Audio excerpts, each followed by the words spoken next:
casa, a disposição que eu não me escala, não. Então o tema de hoje, tá?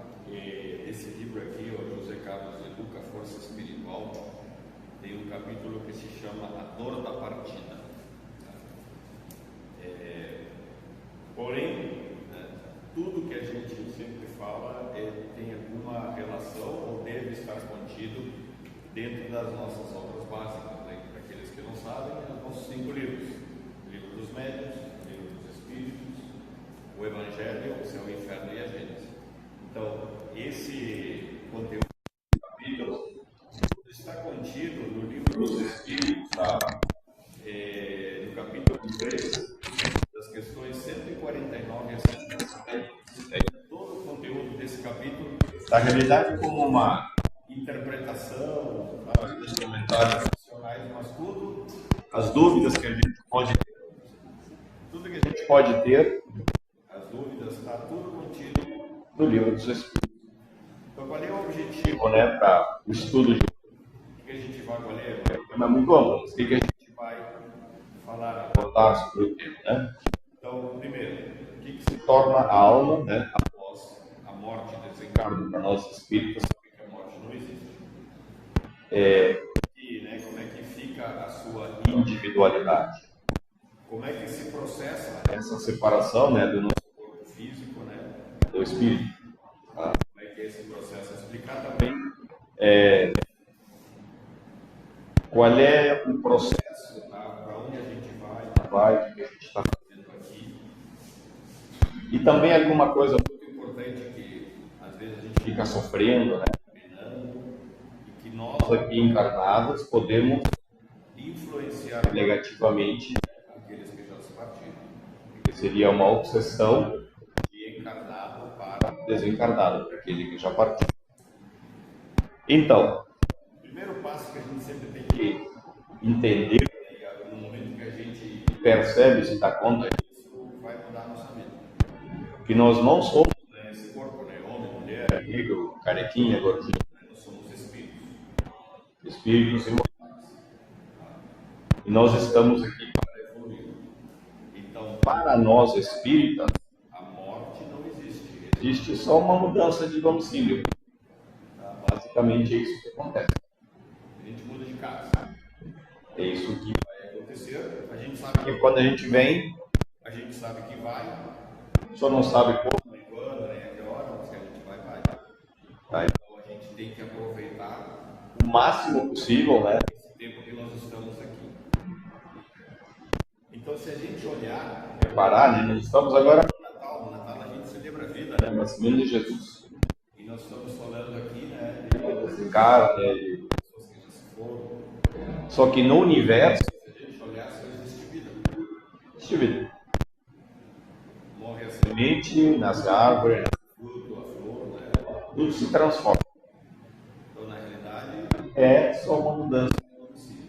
Aqueles que já se foram, se for permitido, mais dia ou menos dia, a gente vai se encontrar com eles. Às vezes, até antes da gente ir, a gente se reencontra com eles no corpo físico. Na hora de sonhar, de dormir, a gente tem vários filmes que nos exemplificam isso, tá? Então, para nós também, espíritas, não existe a ressurreição. Qual é a diferença entre a ressurreição e a reencarnação? E por que, né, a gente reencarna? Então, para nós espíritos, o espiritismo, o kardecismo, ele é baseado em um tripé. Sabe aqueles banquinho de galpão que tem três peitos sempre equilibrado, né? Nós somos espíritas, kardecistas. O espiritismo é filosofia, ciência e religião. Três coisas. Então, para nós, milagres não existem. Tudo tem que ter alguma explicação científica. Tá? E se alguma coisa a gente não consegue explicar, é porque a ciência, o nosso conhecimento, ainda não atingiu para explicar aquele fenômeno. Tá? Mas para nós espíritas não existe. Então, por que para nós espíritas a ressurreição não é possível? Porque cientificamente não tem como comprovar, pelo menos para nós ainda. Imagina nós, esse corpo aqui um dia vai desencarnar. O que é composto no nosso corpo físico? Água, componentes químicos, sais minerais, né? Enfim, né? Tudo que compõe. E aí a gente vai botar a gente no caixão, a gente vai se desintegrar. Vai virar pó, né? Verme, vai apodrecer, vai embora. Esses componentes físicos, tá? Eles vão fazer parte de outros seres vivos que vão absorver os nutrientes e vamos cientificamente assim que funciona. Então imagina se aqui a 2000 anos, imagina bem, aí nós vamos ressuscitar. Provavelmente esses corpos, esses elementos físicos, químicos que estão aqui, a água, né? Fluidos que estão no nosso corpo, vai estar no corpo de outra pessoa, de um homem, de um cavalo, né? Enfim, passa. Como é que a gente vai desintegrar essas pessoas, ou esses seres, ou alguma planta, para ressuscitar esse corpo? Então, isso cientificamente, pelo menos por enquanto, para nós não é possível. Então, por isso que essa diferença entre reencarnar e ressuscitar. A ressurreição, cientificamente, nós não tem como comprovar. Então, para nós, a gente vai reencarnar. Por que a gente precisa reencarnar? Nós somos seres perfeitivos. O nosso objetivo é chegar à perfeição de Deus. Cristo é o nosso maior exemplo. Cristo é o nosso modelo, né, a ser seguido. E aí o que acontece? A gente, em uma encarnação, dura 70, 80, 90, uns anos para outros, é impossível a gente aprender tudo que tem que aprender nesse período do tempo, filosofia, ciência, religião, matemática, né? Química, letras, artes, músicas, por aí vai. Além dos conhecimentos científicos, a nossa evolução moral. Ou seja, imagina todas as nossas imperfeições morais hoje: egoísmo, orgulho, vaidade, gula, né? Por aí vai. Invejas. Isso a gente vai demorar algumas encarnações ainda para chegar lá. Nosso maior exemplo é Cristo. Por isso que em algumas encarnações a gente vem para evoluir cientificamente, intelectualmente, vamos dizer assim, e outras mais moralmente. A gente, então, a nossa evolução como espíritos, ela não é caminhada. Ela anda. Então, quando a gente desencarna, a gente se reencontra, segue a nossa vida, a nossa explicação aqui, né? A nossa vida. Tá? Nós vamos, porque às vezes a gente então, com a despedida desencarnou e deixou muita coisa por fazer. O que a gente vai levar daqui? O que a gente vai levar? Nós podemos sair iguais, pior. Raramente a gente sai pior. Ou a gente sai muito melhor. A gente vai levar daqui espíritos, todo o tesouro, todo o bem que a gente pode semear, cultivar, toda a amizade, toda a caridade, todo o bem que a gente pode fazer. Isso vai ser nosso tesouro. Como diz no Evangelho, são os tesouros, né, que o tempo, né, os verbos não corrói. Isso é o que a gente vai levar. Então, quando um irmão nosso, parente, conhecido, enfim, ele muda de domicílio, tá? A gente não deve sofrer. Não é que a gente não deva sentir o luto, né, a tristeza, mas a gente tem que se alegrar, se for possível, depois, né, agradecer por ele estado entre a gente e rezar para que ele continue bem, siga bem. É isso que a gente faz por aqueles que partem. Tá? Então, a gente sentir a saudade, um tempo, um período, é normal, é natural, né? As afeições, um pai, uma mãe, um marido, né? Um filho, um pai, antes, a gente vai sentir saudade. Agora, qual é o grande, né, problema, qual é a grande dificuldade que tem? É a gente tornar essa saudade, isso tudo em desespero, em aflição, em angústia, lutos, assim, né? Por quê? Porque a gente pode obsidiar, ou seja, o que é uma obsessão, né? É a influência que o espírito faz sobre o outro, a forma prejudicar. Isso é a definição de obsessão. Está ali no livro dos espíritos, no livro dos médios, na gente, essa é a obsessão. A gente conhece, não, popular encosto, né? O encosto é a obsessão, mas também existe daqui para lá. Então, quando um ente querido parte e a gente fica sofrendo, lutando, chorando, né? O que é que acontece? Nós daqui, nós encarnados, estamos prejudicando, porque aquele ente que sofre, nós vamos continuar com esses laços afetivos. E ele sente a nossa dor, o nosso sofrimento, ele percebe isso tudo. E aí o que acontece? A gente daqui está influenciando negativamente ele, porque ele não consegue seguir a sua caminhada. Então, por exemplo, quando a gente está aqui, né, nas preces e encarnações que pedimos por aqueles que desencarnaram, que se foram, é isso que a gente tem que fazer. O melhor que a gente pode fazer por eles. Rezar, agradecer, mandar flores mentalmente e que sigam a sua caminhada. Se for o caso, mentalmente a gente pede ajuda, eles também nos amparam e nos orientam. Outra pergunta que diz aqui assim, né? Na questão 149. O que se torna a alma no instante da morte, no momento que desencarna? E aí diz assim, volta a ser espírito. Porque o espírito continua, mas aí ele está desencarnado. A gente acha que nós vamos ser piores ou melhores quando a gente for para o outro lado. Nós vamos continuar sendo exatamente o que a gente é aqui. A nossa forma de ser, de agir, de pensar, de sentir, as nossas evoluções, perfeições, tá? E a gente vai continuar sendo a mesma coisa. Com a diferença que quando a gente chega do outro lado, a gente lembra o que foi. Então todo aquele passado que agora a vida está bloqueado nessa encarnação, porque às vezes é bom nem saber mesmo, não deve saber, não precisa saber, a gente vai lembrar.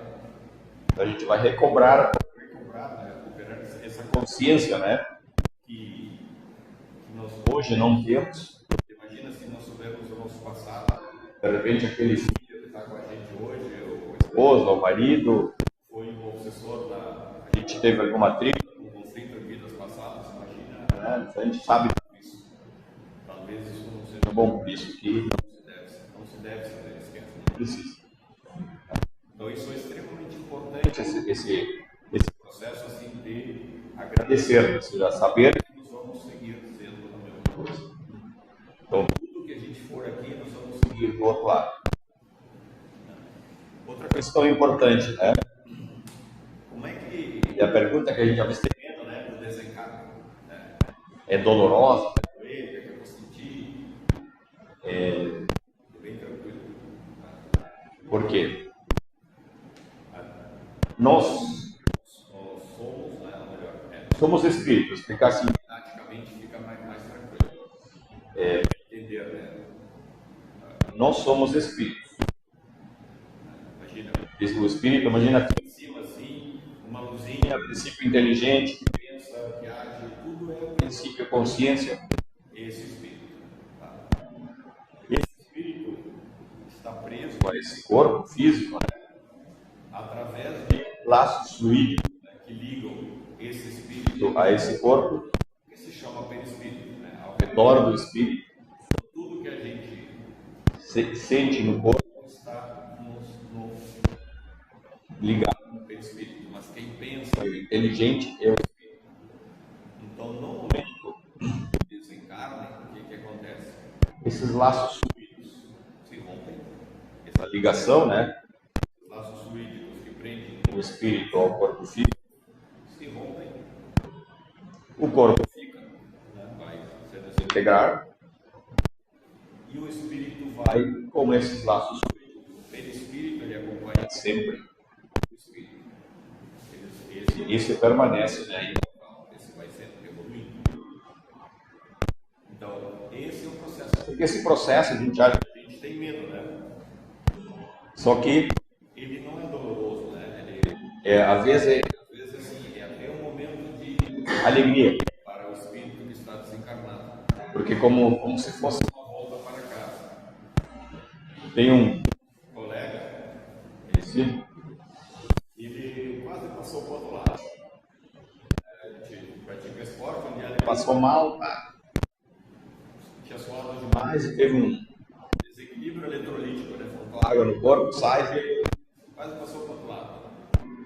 E ele conta que hoje, né, que é uma amiga nossa, estava ali, chamaram a médico, é médico. Aí ela pegava e dava uns tapas na cara para ele ressuscitar, né? Voltar assim, para não desmaiar de vez. E ele é quanto até hoje? A fulana, não vou dizer o nome, dava os tapas na cara, desgraçado. Até hoje eu queria ficar lá, porque ele estava tão bem do outro lado. Ele não queria voltar. Ele queria ficar do outro lado. Porque ele estava tão tranquilo, tá, sabe? Tinha uma paz assim, aí botaram sal, botaram soro. Ficou o corpo aqui, tá entre nós aí. Então, a gente não precisa ter medo, porque é um processo natural. Nós vamos vir, a gente não precisa sentir medo, nem dor, nem angústia. Vamos viver, né? Apesar da dor da despedida, vamos viver, fazer o melhor possível por nós. Então, por exemplo, estamos falando, voltando um pouquinho àquele tema nós obsidiando aqueles que se foram. Tem um filme que se chama As Mães do Chico. Se não olharam, recomendo, tá? Está no YouTube, nessas Netflix. O que é aquilo? Ele recebia, né, o Chico ali fazer uma sessão mediúnica pública e ele psicografava mensagens. Sentados aqui eram pais, né? A maioria eram as mães que vinham para ver se tinham notícias dos filhos que tinham partido.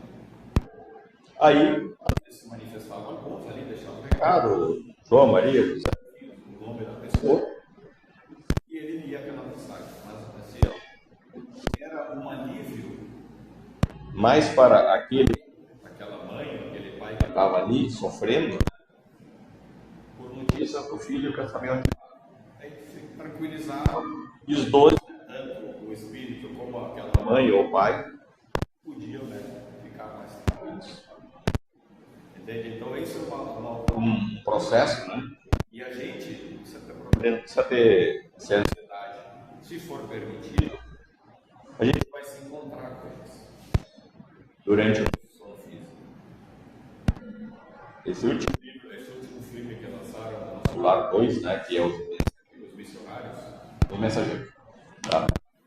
Tem uma cena no filme lá, quando a gente dorme, a gente se desprende o espírito do corpo, só que ele fica ligado através do que se chama, a gente denomina cordão de prata, né, que é como se fosse um fio de prata mesmo, ligado mais ou menos ao nosso gástrico, que perto do umbigo, e ele vai se espichando. Tem uma cena lá que eles estão unidos e vários, né, ligados, eram espíritos encarnados, e no plano físico foram se reencontrar. Aí aparece aquele monte de fiozinhos, né, daqueles espíritos que estavam na espiritualidade, comunicando-se com seus amigos, seus entes queridos, seus parentes. Então isso é um processo, né? Outra coisa importante que a gente pergunta, né? Quando se processa a separação definitiva, por exemplo, num agonizante. Tá? Só que antes disso, vamos falar assim, como é que se processa a encarnação? Nós estamos falando de vida, né? Então, a criança nasce, ela vai passando pelas fases da vida, e na realidade a encarnação, ela se completa, de fato, quando começa a adolescência. Tá, durante a infância, tem muitas crianças, né? Você fala, amigo invisível, amigo daqui, são espíritos. Então eles vivem muito, também tem muita percepção do lado espiritual, do outro lado. Então na adolescência, essa encarnação, ela se completa, por isso que diz que aí o espírito toma a sua própria consciência. Por que eu estou também, muitos, né? Adolescentes são rebeldes, né? Porque ali ele toma consciência e ele quer ser ele mesmo. E aí a gente vai seguindo a vida adulta, né? A natureza fica adulto, fica velho, adoecer e passar para o outro lado. E a pergunta é, às vezes a pessoa está ali, naquele corpo físico está ali, e ele pergunta se o corpo físico pode estar com vida e o espírito está já do outro lado. E aí fala que sim, né? Na questão 160 e 156. Que ele fala assim, sim, um agonizante. Talvez o espírito ainda tem um pouco de fluido vital, que é, digamos assim, a forma mais tranquila da gente partir para o outro lado. E quando se esgota o fluido vital, os médicos falam assim, falência múltipla de órgãos. Parou. o corpo parou, o espírito foi. A pessoa fica ali a mesma semana, 2, 3 dias agonizante, mas ele já estava espiritualmente falando, né? Ele já não está mais encarnado, né? Então, esse tema assim, ele é muito interessante, né? Outra coisa importante que a gente deve, quando a gente desencarna, a gente ainda, muitos de nós, dependendo da evolução um pouco daquela, cada um é um mundo diferente, né? Cada um aqui é um mundo diferente.